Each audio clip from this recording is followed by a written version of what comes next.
Bismillahirrahmanirrahim. Assalamualaikum warahmatullahi wabarakatuh. Alhamdulillahirrabbilalamin. Wassalatu wassalamu ala asrofil anbiya'i wal mursalin wa ala alihi wa sahbihi ajma'in, amma ba'du. Nama saya Siti Nur Saidah, mahasiswa semester 2 Prodi Perbankan Syariah Universitas Islam 45. Saya akan menjawab pertanyaan ujian tengah semester Bahasa Arab. Baiklah, pertanyaan nomor 1, jelaskan isim dan macam-macamnya, huruf dan macam-macamnya, fiil dan macam-macamnya, sertakan keseluruhan dengan contohnya. Isim secara bahasa memiliki arti yang dinamakan, atau nama atau kata benda. Isim memiliki 3 tanda, yaitu dilekati alif lam, bertanwin, dan bertemu dengan huruf jar. Yang pertama, dilekati alif lam. Semua kata dalam bahasa Arab yang didahului oleh alif dan lam merupakan isim. Contoh, al-kitabu, al-qur'anu. Yang kedua, bertanwin. Semua kata dalam bahasa Arab yang berharokat tanwin pada akhir kata, baik dhammatain, fathatain maupun kasrotain, sudah pasti isim. Contohnya, qalamun yang artinya pulpen, babun artinya pintu. Yang ketiga, bertemu dengan huruf jar. Bila suatu kata didahului oleh huruf jar, maka kata tersebut pasti isim. Di antara huruf jar adalah ala, fa, ila, dan min. Contoh, sirtu minal masjidi ilal baiti. Saya telah berjalan dari masjid ke rumah. Isim berdasarkan jumlah dibagi menjadi 3, isim mufrad, isim musanna, dan isim jamak. Yang pertama, isim mufrad adalah kata tunggal. Contoh, muslimatun, seorang muslimah, muslimun, seorang muslim, dan qalamun, sebuah pulpen, kitabun, sebuah buku. Yang kedua, isim musanna. Isim musanna adalah kata ganda. Biasanya ditambahkan huruf a atau ya untuk merubah dari isim mufrad ke isim musanna. Contohnya, kolamani, 2 pulpen, atau kolamaini yang artinya sama, 2 pulpen juga. Yang ketiga, isim jamak. Isim jamak adalah kata yang melebihi dari 3 atau hanya 3. Isim jamak tersendiri dibagi menjadi 3 jenis, yaitu jamak mudzakkar salim, yaitu bentuk jamak bagi isim-isim mudzakkar. Biasanya ditambahkan huruf ya, na, atau wa dan na. Untuk merubah dari isim mufrad ke isim jamak mudzakkar salim, contoh muslimina, muslimuna. Keduanya memiliki arti orang-orang muslim. Fiil beserta macam-macamnya. Fiil adalah kata yang menunjukkan arti pekerjaan atau peristiwa yang terjadi pada suatu masa atau waktu tertentu, lampau, sekarang, dan yang akan datang. Contoh, uf'ul, bekerjalah. Dan fiil terbagi menjadi 3, fiil madi, fiil mudhore, dan fiil amr. Fiil madi ialah kata kerja yang menunjukkan terjadinya suatu pekerjaan atau peristiwa pada waktu lampau. Contoh dari fiil madi yaitu fa'ala, pekerjaan. Terus fiil mudhore yaitu sekarang atau sedang dilakukan. Fiil mudhore adalah kata yang menunjukkan arti dalam dirinya yang dikaitkan dengan waktu yang mengandung arti sekarang atau yang akan datang. Contohnya, ya'kulu, dia sedang makan. Fiil amr atau kata kerja perintah adalah fiil yang berisi pekerjaan yang dikehendaki oleh mutakalim, pembicara, sebagai orang yang memerintah agar dilakukan oleh mukhotob, lawan bicara, sebagai orang yang diperintah. Contohnya, saya menyuruh adik saya untuk makan. Kuli, seperti itu. Artinya makanlah. Serta macam-macam huruf dalam ilmu nahwu mempunyai arti tersendiri. Al-hurfu yaitu kalimatu dallat ala makna fi ghairi.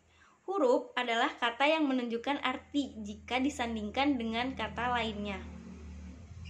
Dari pengertian fiil pastinya sudah sangat jelas bahwa huruf dalam ilmu nahwu yaitu kata yang tidak dapat diketahui artinya jika tidak disandingkan dengan kata lainnya. Huruf adalah kata yang menunjukkan arti jika disandingkan dengan kata lainnya. Sudah jelas bahwa huruf tidak akan memiliki arti jika tidak disandingkan dengan kata lain.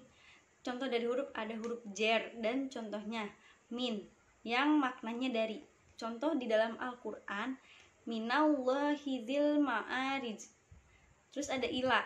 Kata tersebut adalah termasuk huruf, dan karena ia sendirian tanpa disandingkan dengan kata lainnya, disandingkan dengan isim atau fiil, maka ia tidak dapat dipahami arti sesungguhnya. Tapi jika ditambah dengan kata lain, contoh azhabu ilal masjidi, saya pergi ke masjid, maka itu akan memiliki arti. Selanjutnya ada huruf ma'ani, yaitu huruf yang mengandung makna, dan hal itu bisa diketahui apabila huruf ini digunakan bersamaan dengan isim atau fiil seperti huruf jar, istifham, atop, dan lain-lain.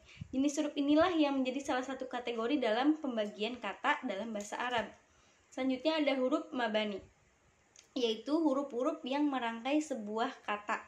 Huruf-huruf seperti ini juga biasa disebut dengan huruf hijaiyah atau huruf hejaan.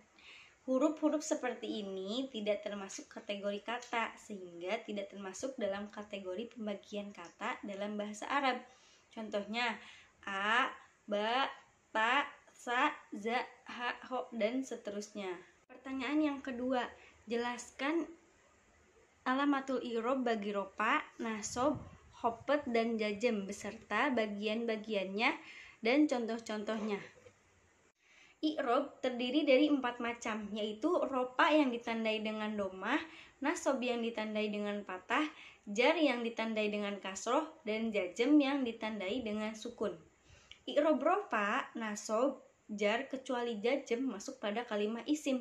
Sedangkan i'rab rofa, nasab, jazm kecuali jar masuk pada kalimat fiil.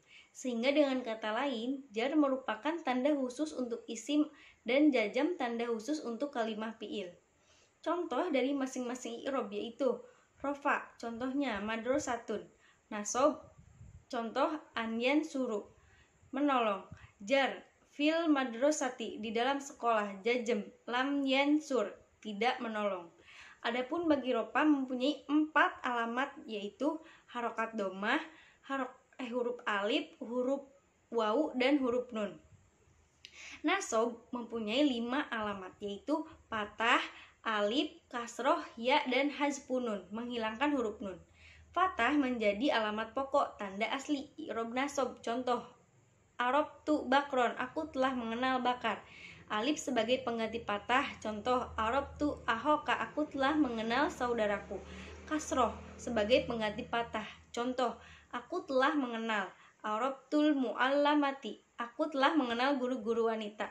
Ya juga sebagai pengganti fathah, contoh ro'aitu zaidina, aku telah melihat zaid.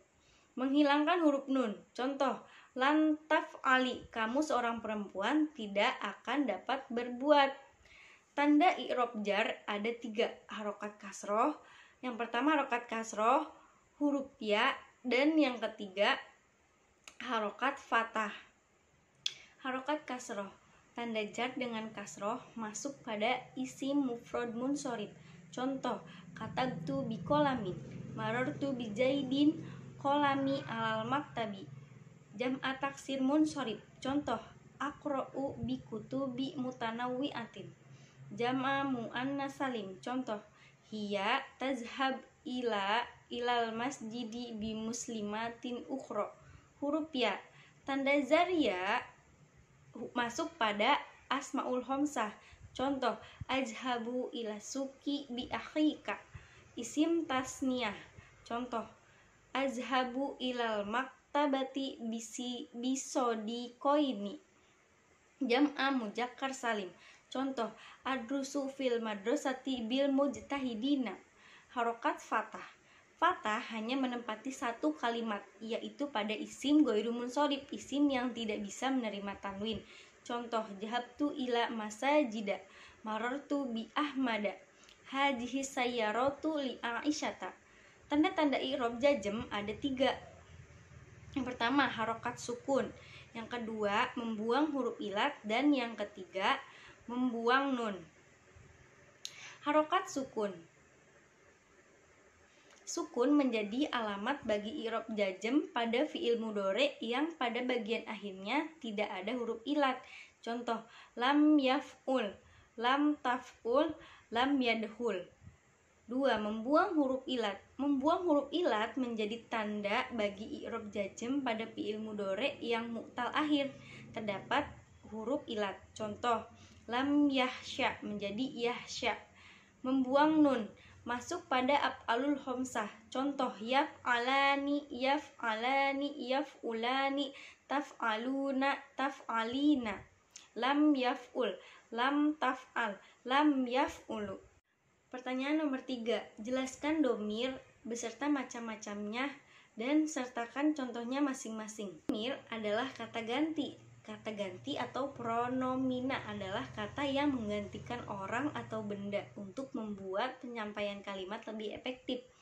Domir juga merupakan wujud efektivitas bahasa yang menjelaskan sudut pandang dan keterangan terhadap jumlah dan jenis kelamin benda.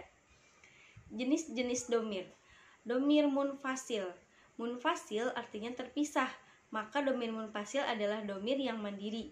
Ia berdiri sebagai satu kata. Yang kedua ada domir muttasil, adalah domir yang cukup praktis karena merupakan satu huruf yang melekat pada suatu kata. Biasanya domir muttasil dipakai untuk menyatakan kepemilikan terhadap suatu objek. Yang ketiga ada domir mustatir. Domir ini yang paling menarik karena ia tersembunyi sesuai namanya. Domir mustatir biasanya dibentuk dengan mengubah bentuk fiil. Bisa dengan menambahkan huruf ta pada akhir kata kerja jika kerjaan tersebut dilakukan oleh seorang wanita, atau mengubah format kata kerja jika kerjaan dilakukan oleh diri sendiri. Adapun contoh domir munfasil yaitu anti latipun, yang artinya kamu perempuan cantik. Contoh domir mutasil, ustazi yaktubu kitabuha, guruku menulis bukunya. Dan contoh dari domir mutasir yaitu taf'alu ma tahtazu ilaihi, dia perempuan melakukan apa yang harus dia lakukan. Demikian jawaban yang dapat saya berikan untuk pelajaran bahasa Arab ini. Apabila ada kekurangan dan banyak salah, mohon dimaafkan. Terima kasih. Wassalamualaikum warahmatullahi wabarakatuh.